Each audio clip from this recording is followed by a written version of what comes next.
Антидиабет ТВ. Епизод 7. Витамин D – приятел или враг?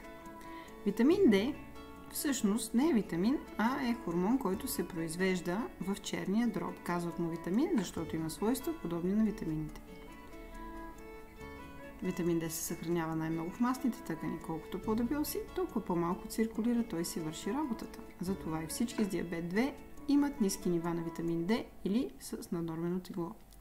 Спонсор на предаването е Rossis Pure. Неограничените възможности на живота без глутен и захар. Може да ни намерите на rossispure.com и в град София на Пиротска 94. В епизод 1 разбрахме как глутенът кара бета-клетките на панкреаса да произвеждат инсулин. Обаче така също пречи на витамин D да си върши работата, защото витамин D рецептори са налични в бета-клетките на панкреаса, които произвеждат инсулин. Колкото повече неща с глутен и захар ядете, толкова по-зле става. Витамин D рецептори има и в щитовидната жлеза, която регулира метаболизма. Няма витамин D, няма метаболизъм. Процесът на горене на глюкоза също. Няма витамин D, няма отслабване.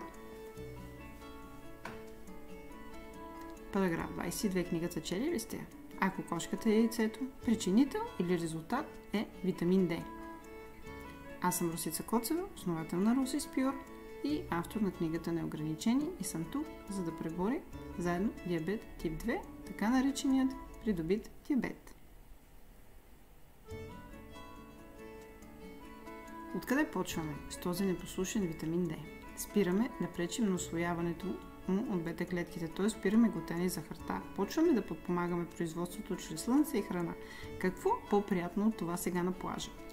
Много хора обаче обичат да взимат витамин D като добавка, но не внимават за примеси в добавките, които пречат на усвояването му, като нишестета и овкусители и други гадости. Другото, което е, че витамин D има две форми. Едната не влияе на метаболизма, само тази част луча към него влияе, а това е този, който се произвежда в черния дроб и който е отговорен за 80% от синтеза и усвояването му. Ако ядете глутен и пиете витамин D като добавка, си губите и времето и парите.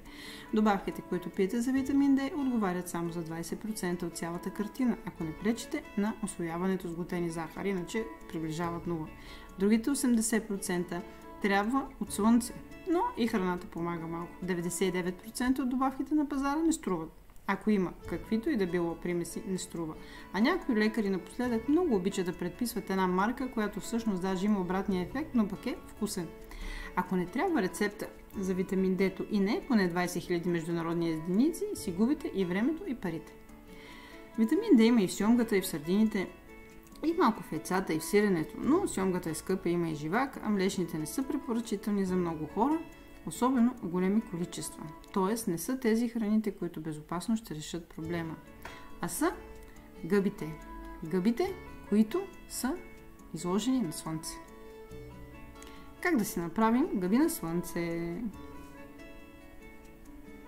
200 грама гъби ги оставяте на слънце просто. Да, откъснати, да, може и от магазина. Дневната доза витамин D се състои в 10 грама гъби, изложени на директно слънце за 60 минути. Ако сте пухкави, може и 400 грама. Когато гъбите се излагат на ултравиолетова светлина, т.е. слънчева светлина, ергостеролът в тях се превръща в витамин D2. При дозирането е практически невъзможно по този начин също. Дали от храна или от слънце, след попадане в организма, витамин D2 или 3 отива в черния дроб. Там търпи малко трансформация. Трансформираното витамин D отива в бъбреците. Там, ако има прекалено голямо количество калций, това възпрепятства неговата обработка от ензимите. Много хора с камъни в бъбреците са с огромен риск от развитие на диабет заради това. Не пийте калций безотговорно. Най-богатите на витамин D гъби са шиитаки, айтаки, рейши, печурки, портабело гъби, всички горски ядливи гъби, раси на поляна, но всички е най-добре да се изложат на 60 минути слънце. Внимавайте колко млечни продукти консумирате. Не искате да имате твърде много калций, докато си оправяте витамин D. Това афектира и отслабването, и синтеза, и усвояването. Заключение. Глутенът е аут, но гъбите са ин. Започнете своята борба с диабета сега. До следващия път в Антидиабет ТВ с мен Росица Коцева.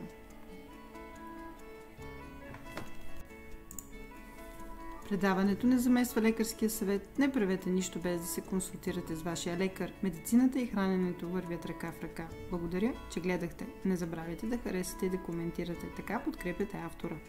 Абонирайте се, за да продължат да са безплатни предаванията. Споделете всеки, който има инсулинова резистентност и диабет. Антидиабет ТВ с Росица Коцева. До другия път.